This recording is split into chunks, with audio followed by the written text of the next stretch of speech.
We're on the prowl. Hello and welcome to On the Prowl. I'm Eric Levinson and this is Kevin Whitaker. We're your editor for sports. And we're here to give you the lowdown on Princeton sports this weekend. So Kevin, let's start off with the women's volleyball team. On Friday night, big game against undefeated Yale.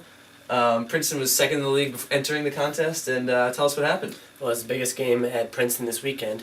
Princeton and Yale came in as top two teams in the league. Princeton tied for second with Columbia, but moved into a tie for first place with a victory 3-1 over Yale.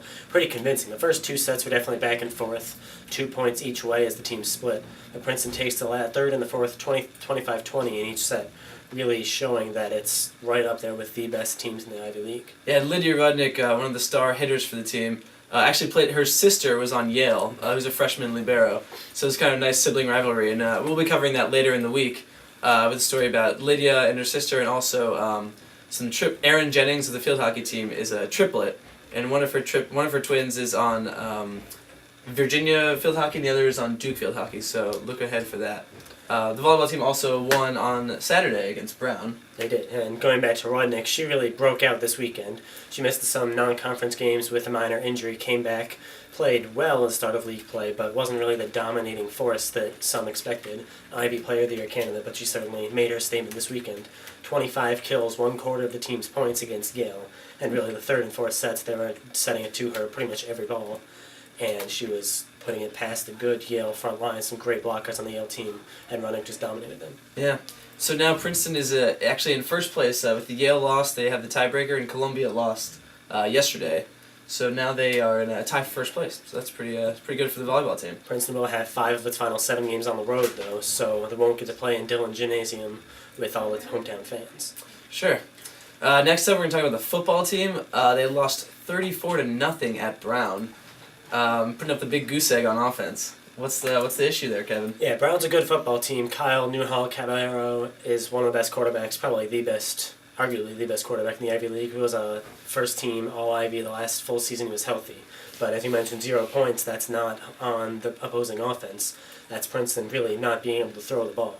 Tommy Wernham only 75 passing yards, and the team really just couldn't move the ball well enough on offense. And pretty much everywhere you look, their defense did not play well, and their offense didn't play well. They did have a good performance from the running game. Chuck DeBilio, freshman, had a second straight game where he played pretty well. Last week at 140 yards, I think, and this week he had about 80 yards rushing. So that's really the only silver lining on it, and it's hard to look at that much positive when you lose by 34 points. It's true, but you can sort of see these few games the core of the future Princeton offense with DeBilio, with Matt Costello, who's emerged as one of the top 2 targets for Wernham.